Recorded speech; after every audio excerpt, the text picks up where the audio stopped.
It's okay. It's all right. Camera's on. Great, great. Well, Sally and Hans, it's great having you here today.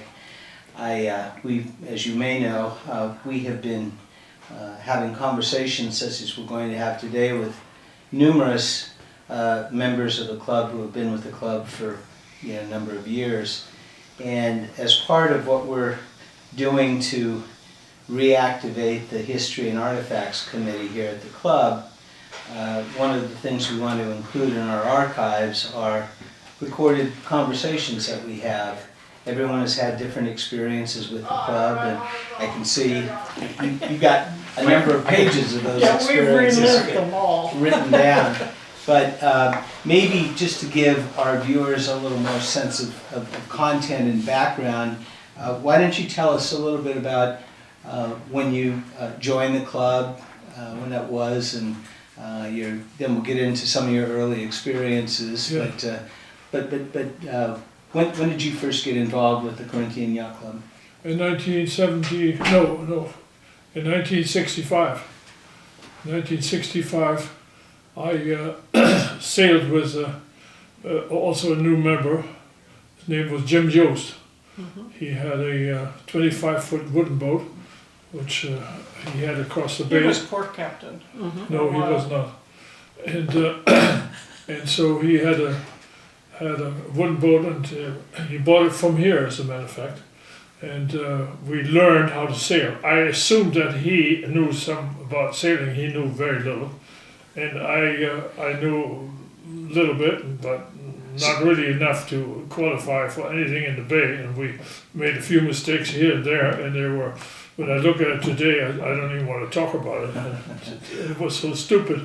What was it? Your hope that you learn to sail well enough to race? Yes. Mm-hmm. And it didn't take very long, and we started racing. Of course, we were the last one to finish, and I think the committee was gone by the time we finished.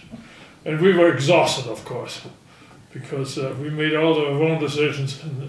But we learned, we picked up, and by the end of the season, we had one second or third or whatever. Oh, so you got better. That was pretty good. Yeah. And had you been involved with any yacht clubs prior to Corinthian? Yes, I joined the Loch Lomond Yacht Club in '64, mm-hmm. and I sailed with a guy over there, but not before I sailed with this guy from here. Mm-hmm.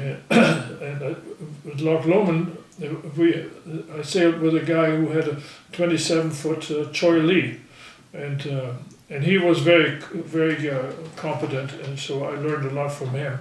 And we run with two guys. We run the spinnaker and all that stuff in the YRA races, and it wasn't easy. One time I got the long tie to the spinnaker, and the spinnaker went out sideways. He went only a third up, and it came down real quick. So Hans, how many were actually, now you're talking about before you became the actual member, yeah. But how active was the sailing fleet at Corinthian back in the 60s? 64, 65? Very busy, mm-hmm. busy, and a lot of things going on. Did they have Friday nights? No Friday night. Friday night was started by Byram, as a matter of fact. Okay. Richard Byram was the Commodore. He was a vice Commodore, I believe, one time. And so, I sailed with a whole bunch of guys from this club, and I have to refer to some of my writings here. So, but Hans, what made you decide then? Finally, now you were becoming a member. Yeah, well, there's a little story attached to it, because I was a Loch Lomond member, and I milked this club for quite a while, coming over here and sailing all this club and drinking all this club, and go to 39 Main and have dinner here and all that stuff. So I milked that for quite a while, till finally they had a board meeting or whatever going on, and there were three guys coming in the bar, and they bought me all the drink. They lined them all up and said, "What the hell is this?" "Oh, never mind." So there was a Commodore. Montezon was a Commodore. There was John Culver? No, John, no. The big John. Simon, Ron Roger Simon, he was Simon, chairman, okay. chairman committee, and then another Commodore there, and the three of them, they said, drink up and drink up and drink up, and then they hooked me on the other side and walked me in the office and sign here, you son of a bitch, you've been milking this club long enough, now you're going to be a member. And I didn't have much money at the time, so can I make 3 payments for $600? I was going to ask, what did it cost to join? 600. 600. Yeah, so I made 3 payments of 200. I was in like Flint. Well, you mentioned 39 Main, so Yeah. I have to believe this was before Sally arrived on the scene. Oh yeah, Yes. yes, long before so. He was looking for me, He was so on- I wasn't there. He Everything was was, interviewing. everything I say now is BS before Sally. So So you became a member, Became and a you member. of course became a regular member because it was only a men's club. yeah, and so I dropped Loch Lomond after a while, and I was very happy member here, and I also sailed out next door because I had the connection. I worked for UCSF for 25 years, so I met a lot of the surgeons, the big doctors, and so on. They had lots of big boats and so on, and I sailed out of that club quite often, and I got to familiarize with that club. And even before I became a member here, I was sailing out of that club, and it was not by far as friendly as this club is. And so that made my decision to join this club rather than joining the club over there, because they were ready to sponsor me over there, but I wasn't too happy because I was always treated like your crew. You know, you're not You were second-class citizen. second class sailor. You know, your crew. Plus you're a Even foreigner. though all the doctors I worked, I sailed for, there were several of them. They were heart surgeons and vascular surgeons and UCS surgeons of big caliber in UCSF, and I was very very much appreciated because I could just about fix everything there was to be fixed.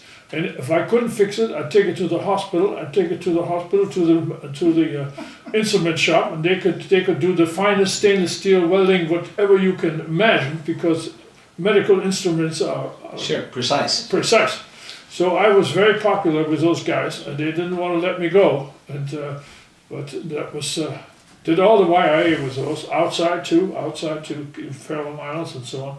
Wow. Now, we all recall the wonderful boat that you had that you sold a few years ago. When did you, was that the first boat that you No, owned? no, my first boat was a Islander 30 Mark II, which That's was BS also. That's Yes. BS too. but it was a dog I because think we have, excuse me, I think we have to explain what BS is, because otherwise it sounds like this is a lot of BS. Yeah. Before Sally. Yeah. before Sally. Yeah, that was an Islander 30. It was a dog. Was a lemon. I had nothing but trouble with, and so at that time I was going through a divorce, and my wife wanted to really hurt me, take the boat, and I thought to myself that would be great, take the damn boat, because I keep the account of money and so on, and keep the stocks and so on. And she couldn't get rid of that boat later on. Oh, well, that was wonderful.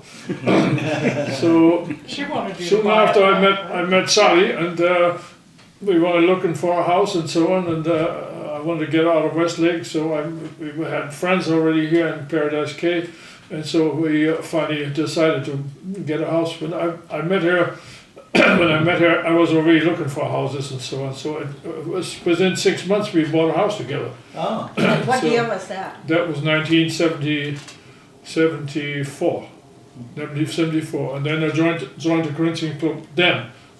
Yes. I see. So Okay, that was then we It's a bought short and then we bought a Tartan 30, which was a very good boat and a nice sailing boat, but it was a little bit too small. I made a wrong decision. I should have gotten a larger boat. So we had the boat for 5 years. We sailed a little bit in the club, also a little bit in YIA. We didn't club races we did, and Tiburon races too. I was also Tiburon Yacht Tiburon Club. Yacht Club. Yes.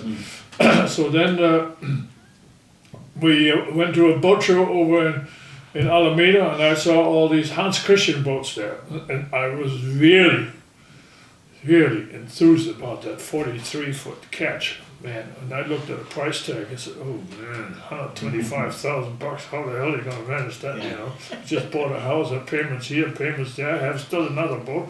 No. And you had to pay for me? Yeah. So then there was another boat there, which was very similar to the Hans Christian boats, which was they called it that time a Flying Dutchman. They had a Flying Dutchman 40 and they had a Flying Dutchman 35, and there was a Flying Dutchman 30 also. So it was all in Alameda there, and the Flying Dutchman 35 is we decided to buy. And we bought this, and then we had house payments up to here, and the first boat was still up to there, and then the other was up to here. You know, I mean, it was Plus club fees. Club fees and this. We really, luckily that she had a good job and she made good money there. I had a steady job, of course, and You were able to but make it work. we were really overextended. If anybody would have gotten sick, we would have been. So we all know around here at the club how skillful you are as a craftsman, and we'll get into that in a little more detail. Talk a little bit about some of the things that you've done here. Yeah. But as I recall, a boat such as that required quite a bit of upkeep, didn't it? Yes. And was that a consider exactly? I did most of it all myself. Right. All myself. I also put a new engine in it. I had it done, of course, but I supervised it very, very close because there were some screw-ups there and so on. But I got it all done, and all the varnish, I did a lot of varnish work on every year. And I got to do the sanding of the cracks, so I had to let my fingernails grow so I could get into the cracks. And did the whole area, the whole interior was all cheap, was very nice, but they only had put one coat of oil on it, and you probably know when it gets old, it gets darker. Right. So I finally decided to strip it all out, all of it, sand through it, in other words, and put 3 coats of varnish on there. And that was a job and a half, I tell you. All the doors. I swore to myself, I'm going to have it done by Christmas, and again, damn it, what kills me? I'm going to have it done. And I had it done by New Year's, so that was close enough. Was there ever a regret along the way that that you had bought a wooden boat? It wasn't a wooden boat. Oh, it wasn't a wooden. No, it was it just, looked it was like just- a fiberglass like hole, That's had right. grooves in it. I remember. It looked that. like a wooden boat. It looked like a good. Everybody said, "Oh, nice wooden boat." Here, thank you. Let me buy you a beer. But even with that, you still had a lot of wood. Oh, a lot of wood. Yeah, and they had teak decks and teak on the house teak also, which I recaulked twice. Scrape them all out, clean them all out, Very tape tedious. them all up, recaulk them. You talk about a job, and I'm not that close to the ground. There are a lot of people I know they're closer to the ground. That would have been a lot easier, but my knees were just worn. Oh, I bet. Oh, I bet. man. But then I have to say, so you have this boat that required a lot of work from both of you. Yes. And yet, when did you start to do all of the cruise outs? Because you were there Yeah, I on think every that, single one of them, Yeah. as far as I let's see if I remember. can find that here. In the 80s. In the 80s, yeah, well, it was cruising there it is. Yeah, it was in 1981, I think it was, where the cruising was non-existing. Okay. And Tatum was a member here, I don't know, that was his Tom last name. Tatum. Tom Tatum, what? You got it, Tom Tatum. And Charlie and Patry, they started, Bill Patrick. Bill Patrick, yeah, Bill Patrick, that's right. We started the cruising program again, and and finally later, Sally ended up to do all the cruising count and did all the scheduling and the collecting and all that stuff for about 10 years. She did it all the time. And first, they wouldn't give her that job because she was a female, and that never been done before. We never had a female cruising chairman or whatever, And so anyway, she proved herself to the point there that she was a lot more competent than all the others to manage that efficiently and make all the arrangements with the other clubs to go there with the tides and all that kind of stuff. And- She was very good. And how many years did you do that, Sally? She probably did 10 years, maybe 10 more. years, Right. Yeah, Right. maybe more. Let me ask you too, before we get too far along. So you and Hans met up, and you got involved with the club. obviously. Had you had any background in the sailing world or being in a yacht club? Or? Not here. I was raised on the East Coast, and we had a cottage in New Hampshire that the property went down to Lake Sunapee. And so of course we had to have a boat for all the kids. I was one of the kids, and so that's really how I learned to sail. No, it wasn't the boat, it was Sunfish, which is really like a surfboard. Right, That's a with the sail on it. Yeah, so that was my first sailing. Well, when I met first Sally on the dance floor in the Bank of America, I asked her, do you like opera or do you like sailing? I don't know too much opera, but I like symphony, so well, that can pass and I figured that out. Has he done any sailing? Yeah, I've done some sailing. Has he been on big sailing ships? Yeah, I've been on sailing ships. What was the Adventure? No, not the Adventure. Adventure, and then another Coast boat. of Maine. And then another sailing ship you've been on. You went on Yankee or whatever it was you were on. Yeah. And well, she Passed had the possibilities, you know.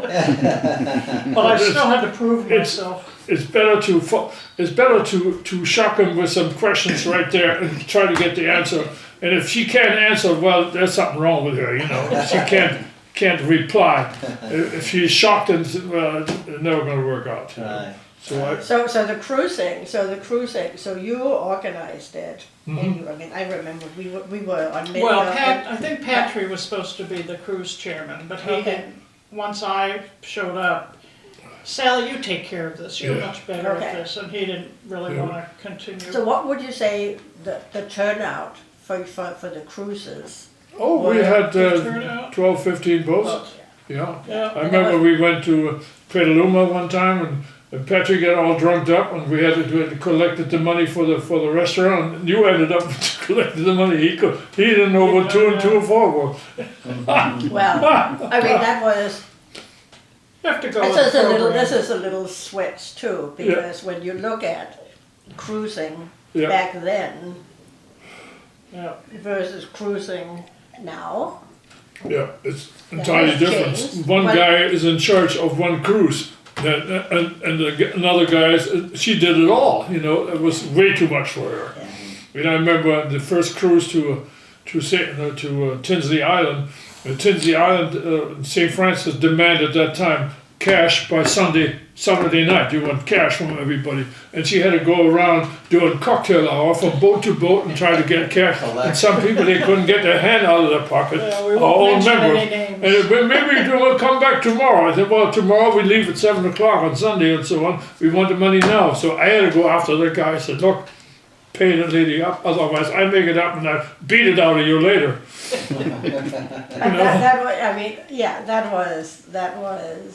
I remember great participation. I remember all the contests. All the decoration contests. Yeah. Oh, started out take some stuff from your boat and decorate the table with, but it didn't apply. Did somebody bring suitcases full of stuff and all of a sudden they had to decorate it up like a hotel, you know, unbelievable. So that's not from your boat. So what would you say? You probably went. You went on all cruises up till just all cruises, yeah. Until you all basically sold the boat. Usually 10 a year. Yep, started in March.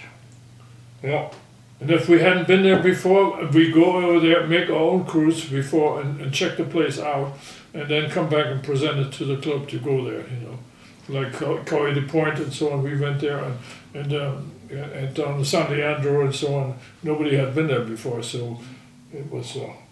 So we couldn't put anybody else in charge because they didn't know more than we did. Also, as I recall, when you sold your boat, there was a condition that worked for you. Didn't, when you sold your boat, have in the agreement that you could go back and sail it? No, not really. It was. What was that? We had one guy who wanted to buy the boat and he hadn't even talked to his wife, so it fell through. That was kind of stupid. And then another guy came by and he was a pilot from Bechtel. His name was Dan Humphrey. And he looked at the boat and he said, well, Jesus, I've been looking at the boat. I had it downtown Sausalito there, right downtown there, you know. Right in town. That guy. the dealer there. Right. And he told his wife several times that if I ever buy a boat, that's the one I would like to. But it was in progress to be sold. So then he went back and asked the salesman again. They said, "Yeah, it's that sale fell through. You can make an offer." The owner is right here. You can talk to him. So I told him, I said, if you cannot maintain the boat in a proper way, I would not sell it to you. I told him that straight out. And he told me later on that sold the boat. Because he figured it'd be in good shape. Yeah. Yeah. And he had an antique biplane, Oh yeah. and antique motorcycle. Yeah. So he had the same Corvette, attention to so detail right. and appreciation of something that. And he told me anytime you want to take the boat out, you take it out. I said no, I'm believing in Murphy is around the corner. So I don't do that. I go with you anytime, and he invited me many times. I helped him with some maintenance. I just did a maintenance last night. My brothers come on board and they break everything, and I invite you over to fix it again.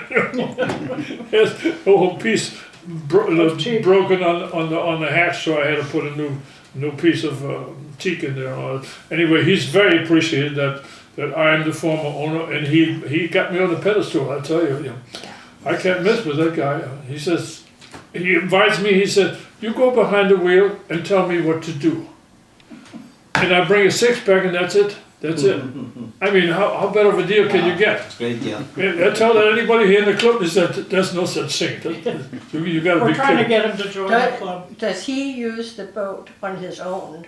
Yes. Oh, yeah. A lot. Yeah. So he's using. Oh yeah. He Well, does. but he's flying, so Yeah. he's out of town.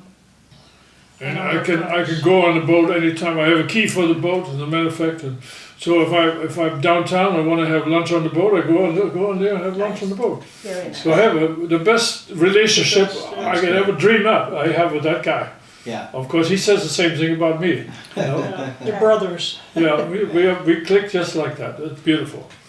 So when you first joined the club, you obviously were interested in racing, and then Sally came along, and you're still quite active socially here at the Yes. club. Yeah. When did that start with you guys? More when you got together that you did more of the Soon, social. yeah, well, once I became member, I always wanted to go Friday night over here. We go Monday. She says, "Where are we going this weekend?" I said, "We go to the club." I said, "Club again?" And then next week the same thing, the club again. And she didn't know anybody here. See, so I introduced her around, and before after a couple of months or so, and it says, "Where are we going?" We go to the club, of course. And she wanted to go to the club, and if I was sick, I'm going by myself. See you later. So when did that start actually? Because I remember having, dinners with the two of you on Friday nights. Yeah, we were And then- always here. I mean, that when did you became members, and then it started sort of right after? Yeah. So what would you say between when you started on your Friday nights dinner here till today? How many did you miss? Have you missed? Oh, how Very many few. Fridays? Yeah, Very, Fridays. very few. Very few. Very few. I know Very that. few. And sometimes we go Sunday too. Yeah, Well, but I but- mean, really think about it. And this goes back to what, 74? 74, that's right. And now we are 2019. Yeah, right. That's a heck of a lot of years. Yeah, it's That you have 41 done years. exactly Well, when we became that. life members, I went back and I added up all the money we'd spent at Corinthian to become a life member. You paid for it. And I Over. think it was 160,000 or Wow. 170,000 Wow. bucks. Wow. Yeah. And that's through both good and bad chefs. Yes, right. Yeah, maybe you could talk a little bit because you have gone through the whole. Yeah. Tell us a little bit about your dining experiences over the years. Oh, here, yeah. Well, we also was very involved in Paradise Cay with houses and so Right. on and so on. So a friend of mine I worked with, his wife is a real estate, so I know who moved in the neighborhood, and I approached him right away and brought him in here. Bought him a dinner here, and then approached him with membership. I won the membership that time. That's right, that brings another one. Over 34 or 33 members I brought in here. Wow. And I won the contest. I got $1,000 free dues for 1 year. I won the contest on it, and they didn't want to give it to me. I said, well, if you don't give it to me, I'll put it in the ark next week. That you cheated me out of it. I got it immediately. Yeah. So Because we brought a lot of people in here, and a lot of times we picked out the people on the at the bar who were new faces, and said, would you like to have dinner with us? And we warm them up, and you know how it is when you get in a new club. And You don't know anybody. They clicks here and they clicks there, and they're all together and they sit there dead cold, And so I know how the feeling was with her. So a lot of times we invited people to join We us. still do that. And It sounds like quite a number of them ended up becoming members. Yeah. If they weren't. Yeah. Yeah. And what about when you and Sally were together? You were, before we started taping, you talked about a vote that they were having. Was that around the time that you came in with respect to suddenly recognizing? It was later, actually. It was later, probably the exact date, I don't know. It must have been in 1980, around there sometime. There was a general meeting we attended, and the vote came up to spousal membership, to vote it in or vote it down. Of course, there was a discussion, and some of them were very mouthy and said, no. And they argued back and forth. All of a sudden, 3-4 guys stood up and walked out. Walked down to the bar and got himself a drink. In between time, we voted, and the thing passed with 2 votes. Which you wouldn't have had they stayed. You can't imagine how many women there were that laughed their head off. Yeah. That was a good story. Yeah. And I can't remember how even the talk about regular spousal came about. Well, I do remember a little bit, because that was You were spousal. you were spousal, and then also the club got an additional group of members who could participate, going up the flag, and could become head of the committees and so forth. So we were we needed more participation. So by doing the regular spousal, we got added. Of course. And in 2000, the first female Commodore. Yes. Well, of course, we had one woman. She was pretty run down. I don't know what the circumstances were, but a lot of times she acted like she almost fall down a bar stool and was totally drunk, or head down and so on. And of course, I remember I overheard some of the guys who objected to the vote. See, that's what you get. See, that's what you get. You get drunk. Nobody talks about the drunken guys. Yeah. That's A little bit of one girl. That was it. A little bit of a double standard. Talking about the bar, did you have any favorite bartenders over the years? Oh yeah, there was one guy bartender. What was his name? What's the name? Dumpy. I can't think of his name, but he was bartender also in the NCO club in the airport, the small airport up there. Hamilton Field? Yeah, Hamilton Field. Right. This is before Vince, correct? Oh yeah, long before. Way before that. He was constantly in trouble with drinking and so on, and he called his wife when he told us the stories over the bar and so on. He talked about the Barracuda. That was his wife, so he called him the Barracuda. the Barracuda got on my ass because I got drunk last night and they threw me in jail. He had 5 502s. 5. And there were several of the several of the Commodores, they bailed him out, and I think Charlie White bailed him out one time, and a whole bunch of guys bailed him out and get him over here because we needed him over here. He was a damn good bartender. Great bartender, yeah. I can't think of his name right now, but Okay. I remember the story with Barracuda. That was too much. That guy. Yeah, So Hans, who would you say again over the years, going back to the dining experiences, because they certainly have been different? yeah. Do you have like a favorite time? No. If you I think think- back, But Now is the best chef we've had, yeah, don't you think? yeah, we had other chefs too. They were very good. One time we had a family, an Italian guy. I can't think of his name right offhand. And his wife did all the serving, yeah, and the kids helped out sometimes. And then it was like a family restaurant. They were very nice people, Italian guys, and I know a little bit Italian, so I got real close. And we were invited to their house and so on. He lived in Benicia up there, or in Vallejo, and there was a whole bunch of. We had some real bad ones too. Yeah, that's true. They didn't last long. We had some Commodores. One manager we had. Do you remember that? One manager we had. Alan? Yeah, and he was recommended by Bremer. Oh yeah. Well, And he figured he was a member also. He figured being a manager, he was a member, so he could go to all the functions. When we won a cruise, he was there dancing with his wife, and somebody couldn't really interpret to him what it was all separation about. between There was a them. separation, so and he was totally useless. That guy was totally useless. And we wanted to get rid of him. We had a special meeting in the dining room over here, and then Bremer says, well, we ought to give him 6 months severance pay. And he only been here 3 months, or 2 months, or something like that. And I stood up and said, if you want to give him severance pay, you better get your checkbook out, Mr. Bremer, and pay it out of your goddamn account yourself. Because it was such a turkey. Watch your language. He did nothing but damage to the club instead of, Right. that was the only manager I can imagine was a real turkey. That was sort of an odd arrangement, it Yeah. sounds like. So let me ask you this, in terms of getting involved with the politics of the club and committees and things such as that, did you ever have aspirations to become a Commodore?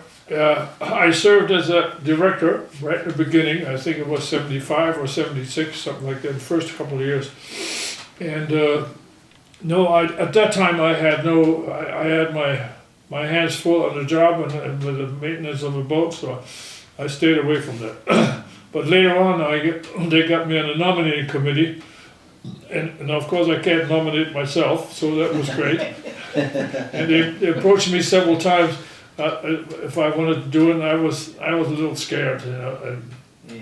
to go up the flag. yeah, to do the same as Peter. Peter and I talked about that, public speaking, and then being a foreigner, and your language is not quite up to par with some of the lawyers you have in here, or more educated people, and especially in language and so on. So I felt I better don't stick my neck out too far, because But then, Hans, one thing is that what the two of you have, done, with the cruising, participating in that, your Friday nights dinners, participating in events that was going on, and then the club has had its up and down as far as financial. There was the Pelicans. How did the Pelicans getting started? Because that was, I'm not sure if the Pelicans were because of financial issues. I think the main reason was the kitchen wasn't functioning right. Okay. And so we kept that whole kitchen separate from the club. And Sally was the treasurer at the time. She knows more about it than I do. But I was on the board too. You had that for 8-9 years or something like that, right? As the treasurer? But it wasn't a problem for 8 or 9 years. No, it was not. But it functioned very well. But there was some. There were 2 separate organizations in the club. One was the club with members and boats and whatever, and the other was the Corinthian Catering Company. Yeah. So I was involved with the Corinthian. We could cater out too. Cater out from here to somebody else. To Yeah. So it functioned very well. I don't know exact why it fell down finally, or we had better chefs, or we had better management. There was an improvement in the management and in the kitchen chefs and so on. So that's when we took it over again. But the group that was called the Pelicans, which you were one Yes, of. Pelicans was way back. I don't know if I can find And it. how did you all kind of get Well, started? there was a lot of the parking lot was the waterfront of the parking lot was falling apart. That was number one. Falling into We the had to do lake. something about it before we were going to lose it, and we put new pilings in and all that kind of stuff. And it was about guys of 10, 12 guys, and what's Howard it, Folker? the little guy Howard Folker. He was one of the guys who was in charge, and Monty Rawlings. no, not the No. one you all forget that guy. What's his name? So you guys actually did the work. Oh yeah, we did the Yeah, work. yeah. I mean, it was heavy work. There was no playing around with it, you know. And then the deck from the gate to the house was the underpiling was rotted out. So we had to take up the boards, put new pilings in there, pour concrete, foundation, and all that kind of stuff. It was a back-breaking work. I mean, there's no two ways about it. We did quite a bit of that. We called ourselves the Pelican, and at that time, the Commodore at that time, what was the guy we called? He looked like a priest. You remember that guy with the gray hair, so nicely and so on. He was nice enough to serve us a beer in the lunch, of course, and on the end of the big project there, we all got a sweater. I still have a sweater with the Pelican on We've it. seen none of Yeah, this. but we did a lot of work. I mean, Well, really. I think a measure of that also was, the fact is that within the club, well, it's meant to be social and not to conduct business. Yeah. We have many talented people within this club. And That's I right. have to believe what made the Pelicans work was also the fact that these guys were skilled in certain of these areas yes, as very much. engineers and what have you. Howard was a contractor, general contractor, and I worked in construction all my life, and Jeff there was a McQueen. whole bunch of guys there. They were very, very Jeff talented McQueen. guys. Jeff Yeah. McQueen, Bob Yeah. Thorman. We got the sweater. This committee got the sweater from Bob Thorman. Yeah, right. Yeah, And with yeah. a pelican on it. That we'll have in our archive. That Yeah. will be amongst the materials in the archive. Yeah. Because there are many people that aren't aware of that, but it wouldn't have happened if we didn't have, Oh, yeah, well, people we- who were willing to work. We weren't in, the club was not in very financially not in very Right. good shape, like you said earlier. It was not, we couldn't really Farm it out. fund that by outside count. A lot of times we did it without permits and so on. And so we slipped by there and we got it done. But, I mean, legally, we could have been in trouble there too. You shut down. Oh yeah, shut down and so on, it was always, and, yeah. But we didn't have any money. We did not have any money. No, to we didn't have any basically money. pay an outside. And they hadn't raised the dues either for quite a while, Right. which right. later on came in. Well, and the other thing too is you hear these horror stories where clubs either have to make a pretty hefty assessment to the members, Oh yes, or they have to close. oh yes, And there was a tax problem there. yeah, and we were on the edge a few times, I Yes. know, over the years. That's right. And What's the name? Commodore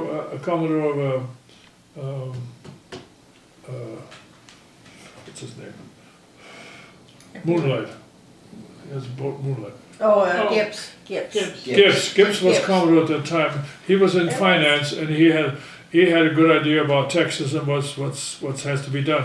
And they wanted to nail us with I don't know how many thousands of dollars, and he negotiated things down. So we paid $300 a person, a member, to get that off our back. It was all due to between Kalichi and Gibbs. They organized that and straightened that out. That was a critical area there for and us. Sally, as a treasurer, did you get involved in that at all, or No, because I was the catering, just on Company, and I you had that think, division then? So you- yeah, and I think the catering was still being run outside the. They're Right. still outside. right outside the club. But I do remember exactly that time Yeah. with Gibbs. because I was involved with the Women's Auxiliary, as it was called, and dues and the profits from the store, which were big. It all went to the club because the club didn't have any money. That's right. And then Martha Voyevitz, Gibbs's wife, came in and said, "You pay up, honey."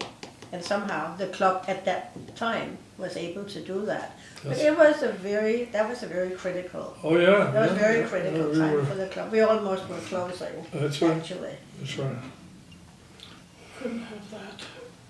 What other memories do you have, Hans and Sally, of Uh, your time here? Well, I did. This one stands out very much. I also sailed out of, as I said, next door, and I sailed out of Oakland Yacht Club also, with a friend from UC, who was an architect at Hoganza, at a 45-foot yawl. I was helmsman there for about 8 years. Did all the YRA, not the YRA, the Master Mariners. And then one time, that story I will tell you. One time I was called by a friend of mine. He says, "Can you be a tactician for somebody from San Diego?" The boat's name is Andole. Andole is a big wooden boat, it's 42 or 43 feet, and they're coming over here, and you got to get them a berth first, and all that. And Jesus, I got them a berth in the K and so on, and all that stuff. And I was ready to race, and I spent at least 8 hours working over the chart on my dining room table, and I knew what tide was at what time, and what time we would be here, and what tide was there, was current was here, and all that jazz. So when I came to St. Francis, where he was then tied up there, I came on board and introduced myself, and the crew he had there were all crews who had served in the America Cup down in San Diego. They were all excellent crew, half women, half guys. They were all excellent crew, and they had a sailmaster on board too, who directed these guys. It was very efficient. Right. And I came on board, I had my jacket on, my glasses, and I had my notebook and all that stuff, and Corinthian Yacht Club and all that stuff. I came on board and introduced myself, and where's the skipper? The skipper's not there. Okay, skipper comes, and I could tell right away on his attitude, his looks, that I'm not going to get along with that guy. I could see it right there. And I introduced myself, of course, tried to be friendly and so on, and we, like that, I could see it right there. We get out of we've taken off half an hour before starting time. Coming out of the club, he goes on the wrong side of the buoy and runs aground. And before he opens his mouth, I said, "I guess you blamed that on me, but I know I've been in San Diego, and Red Right is on the same thing over here that is over there." I shut him up right. So now we were boom. Then we come around to the yacht club, and he peels out the chocolate pretzels or whatever it was, or things, and throws the paper over the side. That really pissed me off. I said, "I don't give a shit what you do over there in San Diego, but here we don't do that. Do you hear me, boy?" I said, "Boy." "Oh, no, we had a boom." So this is not the end of it. Listen to this. So we get to the starting line. We have a 10 minutes early to get somebody out. I take a course directly, an incoming tide. Let's take a course exactly to Spinnagle Restaurant. It was, and I could tell, come back and then go towards the bridge there, and I timed it out. I got it to half a minute after the starting gun. I got to round the buoy on the right side. On this side, here's the bridge. I got on there through that. That was the best start. I got a beautiful start. We go all the way down there. I laid the north buoy with one shot. And then we had to go to the bridge, and then we had to go to the bridge. We had to go to Black Hour, but the tide was coming in. So I go very close to Sausalito, very close to the bridge. And "What are you doing?" I said, "If you don't want to listen to me," he objected to what I'm telling him. Come 2 degrees to starboard, come degree. So I told him all that. He objected to that. He said, "If you don't want to listen to me, I can go down below and have a beer, and you can run the goddamn boat." No, okay, all right. So I laid the thing with one shot. With one shot I didn't, most had to do 2 tacks because it's tight, set them over that far. Right. I was doing just fine. Spinning up, the crew just perfect. I mean, they were just enormously perfect. Right. So now, I was competing. The next competitor that was on my ass was Athena. Athena is a St. Francis boat by Schultz, a German guy, and I knew him. He's 55. We were 42. So you know, In length. and he can. I know that he can. He on the spinnaker, big spinnaker, he can make 12 knots. I know that too. And I know some of the crew and so on. So I know I have this guy hanging on my ass, and he was about to pass me, and he passed me. And we were going all the way behind Angel Island, behind Angel Island on the east side of Angel Island, come around the buoy there, and then I made what the way to move. Here's Alcatraz, here's Angel Island, and Athena went here to Harding Rock, went here, tacking to Harding Rock, and I went to Alcatraz Island, behind Alcatraz Island, get into the cone. I get into the cone and get out of the current, and then come out of the current and came around the buoy before him. Before him, and then we had to go all the way to Berkeley Pier to finish over there, and I beat him by 5 minutes. Beat him by 5 minutes. Oh, I couldn't believe it. And he thought he was ahead. Oh yeah, Because he was ahead. finished and we were Oh yeah, and of course Packed away. the guy, the owner of the boat. Oh, we did it. They say you did it all right. You know. Shit. Anyway, that was a good story. I tell you, I was on top of the world. And all the crew, all the girls kissed me and they gave me a hug and all that stuff. Too. Oh man, I was on top of the world. And then he wanted me to stay with him over there in Ensenada. I said, no, I got other obligations right now. I said, my wife is picking me up. See you later, alligator. I didn't even want to drink with that guy.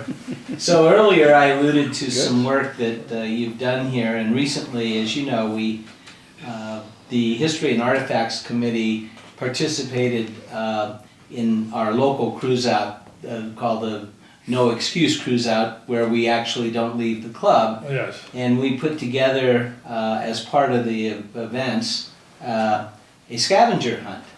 And I would say that a number of the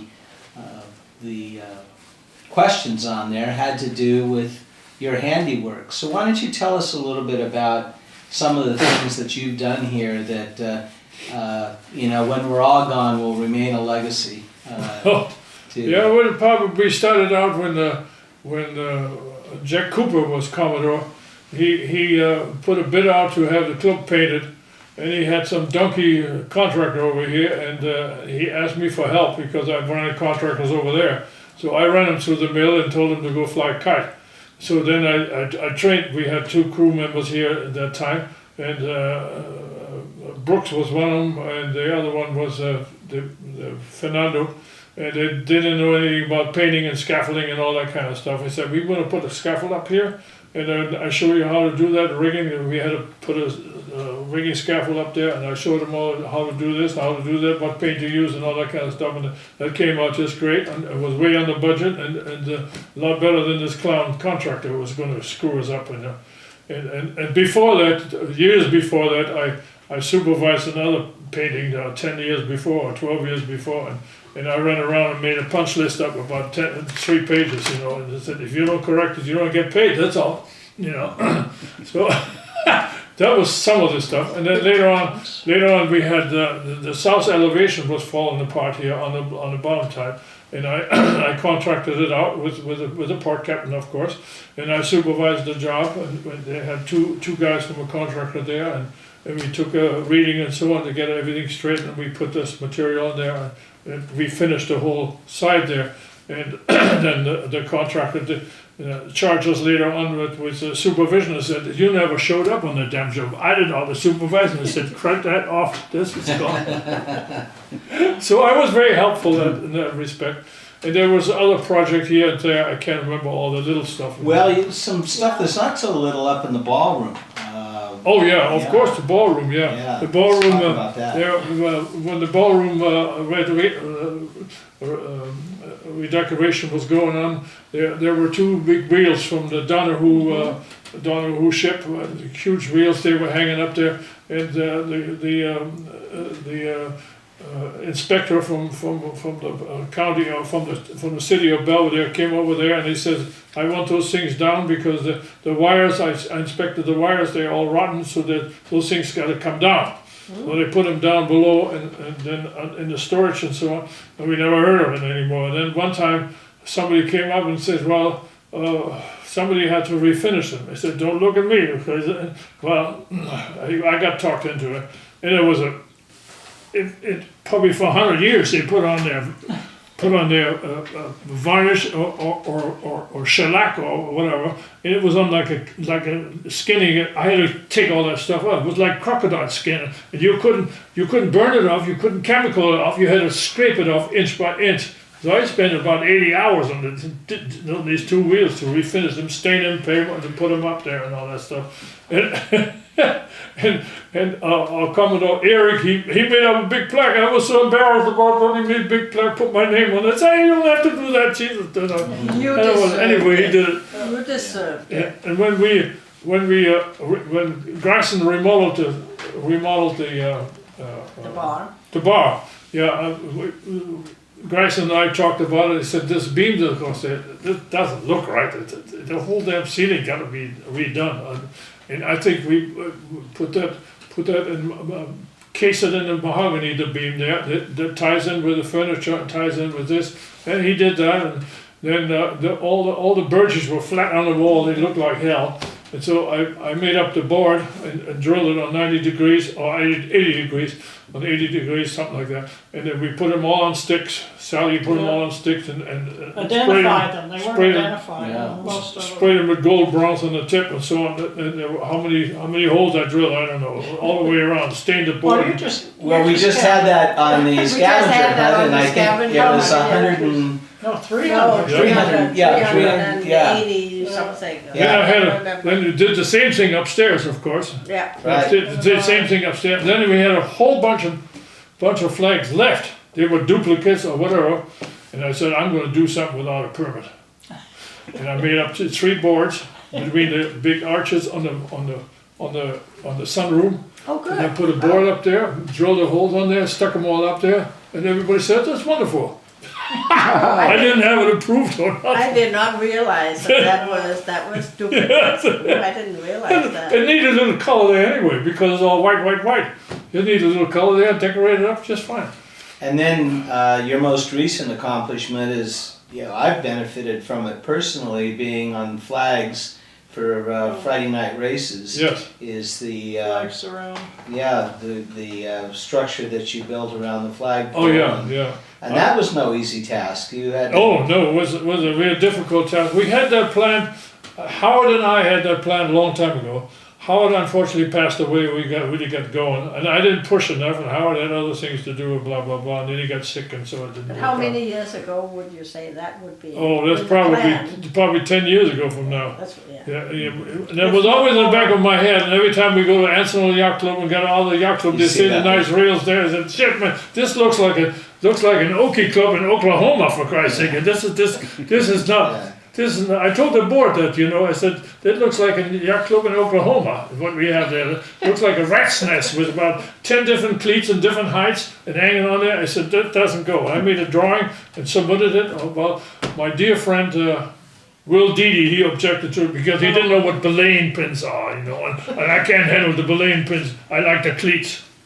So it was delayed for a whole year. Yeah. Then when Quilici came on Commodore, I said, Greg, we ought to do that. Oh, absolutely, we're going to do that. And he pushed it, and that was done.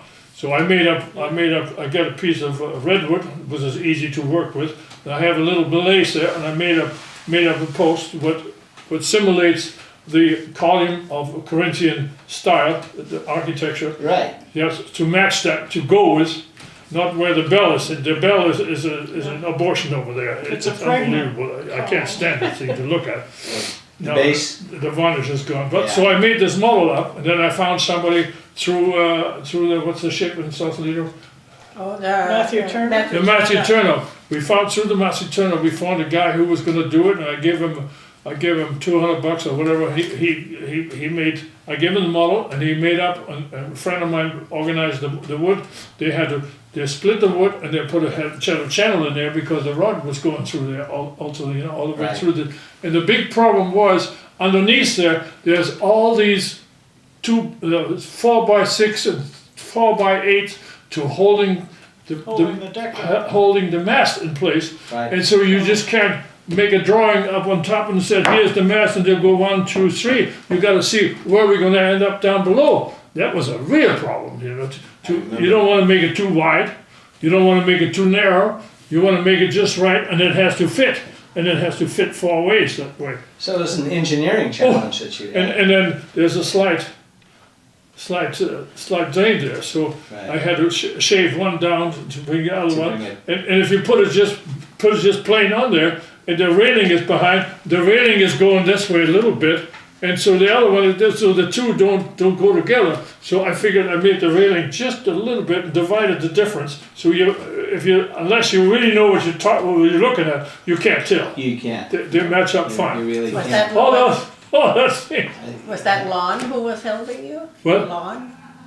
There's at the Matthew Turner. He is a volunteer. Oh, but Lon he- Woodrum? Lon Wood. Was he the one helping? No. No, No, it was okay. Helmut. Helmut helped me. Okay, Helmut okay. found an old guy who had a lathe. Okay. Well, alright. it was. And He, what?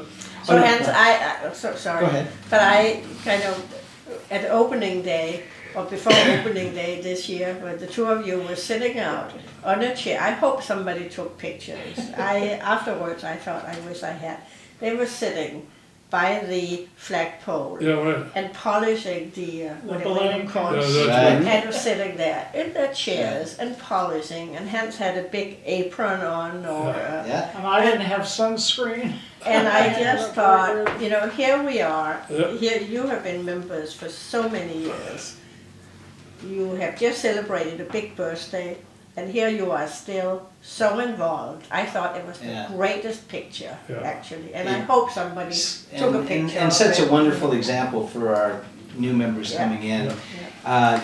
We're coming near a point where I think it's going to be time for you to get another beer and get close to dinner. But what we just mentioned, Yuta just mentioned opening day, and of course we have a wonderful ceremony to start the day off on Sunday. And I know Hans, one of the beautiful things that we do, although it's bittersweet, is we honor those members who have passed. And you're the one who does the 8 bells. Is there any history behind that, or did it just? No, we picked it up from the Navy, of course. Uh-huh. And Was this your idea to do that, or did you? I mean, how did you become the Yeah. one to do the 8 bells? I'm not quite sure if there was a guy before me or not. I don't think there was, but I can't swear to that because my memory. Well, don't forget the number says he had 90. She's only 77, but I'm 90. So something doesn't fades away a little bit. You're doing pretty darn You're good. doing very well, my dear. That's, do I have anything else? Give me a chance here to see. Sure. Been around cruising. We got to cruising sail. Yeah, we figured out we probably sailed. I mostly myself, Sally also, and 40 different boats and racing and cruising, including I know. Peter Birnbaum's too. I know. Your I husband. know. Too. And oh yeah, well, tall ship. Yeah, tall ship cruising. We have 15 tall ships we sailed We've on. been on On the Star Clipper ships, we went 12 times. And I have a picture Tahiti where Barbados, there were belaying pins like about 12 there and 6 there and same amount on the other side. I have a picture of it when I laid the lines on it. I showed that picture to Will Didi. Will Didi, so in case you don't know what a thing There you looks go. like. I have a little experience on that. So we have visited over 40 yacht clubs all over the world, and every time we had a vacation somewhere, we go to the local yacht club. That's where we go And first. we found that the Corinthian, We're always welcome with our membership card, the Corinthian membership card. And we found the Corinthian the friendliest and welcoming yacht club of all the others. Wow. That's nice to hear. And did you usually bring a burgee with you? Yes. Yeah. Oh yes, we got a free burgee from here and bring another one back. Add it to the collection here. Right, it's a wonderful tradition. I have a final here. May I read the final? Yes, absolutely. Of course. We have been life members to 2009. Since life members are not paying dues, we donated the equivalent of our dues to the long-term CYC fund, which is maybe a good example for life members. Maybe not. My dear wife Sally has East Coast family problem which affected her health and developed a severe depression last year. But our membership at the Corinthian Yacht Club has taken the place of her family, and she has received a great support from all the women members especially, which helped her recover enormously. Absolutely. So we are very happy to spend our golden years as life members in our beloved CYC. Right. Very nice. I can't think of a better way, a more emotional way to end Yeah. this. Yeah. Get me almost a little bit emotional. Yeah, absolutely. Yeah, I think that's the way we should. Yeah. We should end it because Yeah. that was Well, beautiful. there That were was beautiful. There was one, Anne and Tunny, she came over with a big board with all the signatures on there. From the When she club. was really down, Right. that helped her tremendously. We remember that. You remember that? Yeah, And your recovery has been remarkable. yeah, It really has. that's right. We were just to the, Well, when I first came back, walked into the bar room and said, "Oh, Sal, you're looking terrific. So glad to see you back here. It's Heck not of a the way to- same without you." Heck of a way to Always lose weight great- though, yeah. huh? yeah, Always great comments. great experience. But that is so true because I do think the I never Corinthian heard is from like my two sisters. We are family. it's a big family Yeah. actually. Yeah. And there are people you can call if you need, I mean, you offered to give us a ride if we needed a ride into the city. Sure. Because I'm not driving at the Yeah. moment. Yeah. Still. Any other questions? No, this No, was I wonderful. think this was lovely. Too long? No, not at all. Not It at can all. be And, edited. and what Mike will do is send you the link, the YouTube link, and you can look